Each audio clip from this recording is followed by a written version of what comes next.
విజయవాడలోని బుడమేరు ముంపు ప్రాంతమైన సింగ్నగర్ లోతట్టు కాలనీలపై సీఎం చంద్రబాబు ప్రత్యేకంగా ఫోకస్ పెట్టారు. కృష్ణా కలెక్టర్ కార్యాలయాన్ని సెక్రటేరియట్గా చేసుకుని అధికార యంత్రాంగాన్ని అప్రమత్తం చేస్తున్నారు. అయితే ఇలాంటి విపత్కర పరిస్థితుల్లో వైసీపీ అధినేత శవ రాజకీయాలు చేస్తున్నారని మండిపడుతున్న ఎంపీ కేశినేని చిన్నితో మా ప్రతినిధి శ్రీనివాస్ ఫేస్ టు ఫేస్.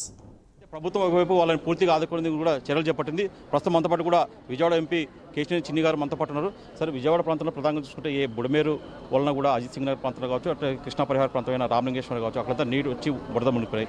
గత 3 రోజులు చూసుకుంటే ఇప్పుడు కొద్దిగా రిలీఫ్ అవుతుంది. మీరు ఇంకా ఇప్పుడు ఎలాంటి చర్యలు చేయబోతున్నారు? ఎలాంటి బాధలు ఆదుకునే ప్రయత్నం చేస్తారు? 3 రోజుల నుంచి కూడా సహాయ కార్యక్రమాలు చేస్తూనే ఉన్నాం, కానీ బోట్లు రావటం, హెలికాప్టర్లు రావటం, ఇవన్నీ కూడా రాగానే అన్ని సమస్యలకి పరిష్కారం సూచించాం.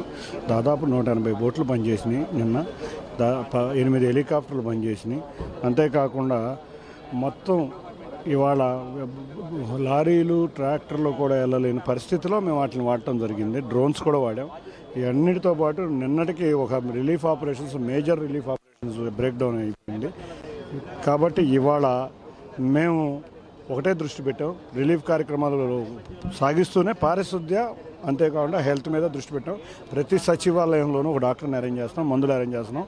అంతే ఒక అన్ని చోట్ల ఉన్న ఫైర్ ఇంజిన్స్ అన్నీ కూడా సారు విజయవాడకు తెప్పిస్తున్నారు. ఆల్రెడీ వాటర్ తగ్గిన ప్రాంతాల్లో ఇళ్ళు క్లీనింగ్ కూడా మొదలుపెట్టాం. అంతేకాకుండా డ్రోన్స్ ద్వారా కూడా ఏదైనా లిక్విడ్, బ్లీచింగే కాకుండా లిక్విడ్ టైప్ ఏదైనా ఉందేమో అని చూస్తున్నాం.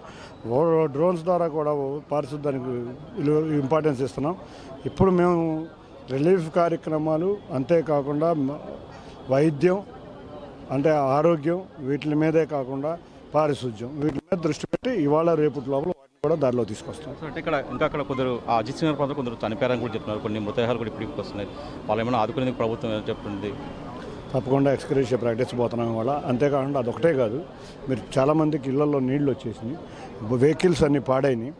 అంతేకాకుండా షాపులు బాగోలేదు. వీళ్ళందరికీ కూడా బ్యాంకర్లతో, ఇన్సూరెన్స్ కంపెనీలతో మాట్లాడి హుదూద్ తుఫాన్ టైంలో సారు చంద్రబాబు నాయుడు గారు వైజాగ్లో 15 రోజుల్లో అందరికీ డబ్బులు వచ్చే విధంగా ఏర్పాటు చేశారు. అదేవిధంగా ఇక్కడ కూడా రాత్రి రివ్యూలో ఆయన అదే చెప్పారు.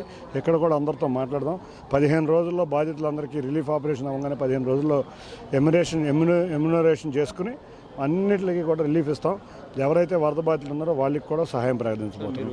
ఇక్కడ ఎంపీగా ఉన్నారు సార్, ఇప్పటికీ అంటే కేంద్రం నుంచి మీకు ఎలాంటి సాయం వస్తుంది? మీరు నిన్న కూడా సీఎం గారు చెప్పారు జాతీయ విపత్తుగా దీన్ని చేయాలని చెప్పేసి.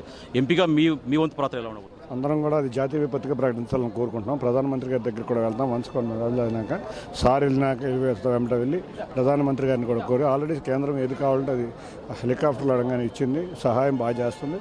తప్పకుండా జాతీయ విపత్తుగా ప్రకటిస్తుందని ఆశిస్తున్నాం. ఎందుకంటే ఇంత గౌరవం ఏ రోజు చూడలేదు. కాబట్టి అది జాతీయ విపత్తుగా ప్రకటించి విజయవాడకు తగిన సాయం చేయాలి. మీరు మరోవైపు వైసీపీ షో పుటప్ చేస్తుందని చెప్పేసి విమర్శిస్తున్నారు. అవును కదా, మొన్న ఎమ్మెల్యే వచ్చాడు జగన్ రెడ్డి, సింగనగర్ ప్రాంతంలో తిరిగినప్పుడు ఏం చేశాడు? ఒక్క ఆహార పొట్లం కూడా ఇవ్వాల. వచ్చిన సహాయం ఆయన దగ్గర వెనకమాలు చూస్తుంటే మా లారీలో ఆహార పొట్లాలు పంచే కార్యక్రమం కనపడుతుంది. ఆయన ఛానల్లోనే కనపడింది. ఇక్కడ ఏమీ జరగట్లేదు అంటున్నాడు. వాళ్ళ ఛానల్ లైవ్లో మేము పంచేయన్నీ సహాయ కార్యక్రమాలు కనపడుతున్నాయి. ఆ ఎమ్మెల్యేకి ఇంకా బుద్ధి రాలేదు. ప్రజలకు గట్టిగా బుద్ధి చెప్పినా బుద్ధి రాలేదు. అందుకే సింగనగర్కి వెళ్తే కొంతమంది మహిళలు నిలదీశారు, ఈ పాపం ఎవరిది? మీ వాళ్ళే కదా, నువ్వేం సాయం చేస్తున్నావంటే ఏమీ దిక్కు చోటకు బయటకు వచ్చాడు.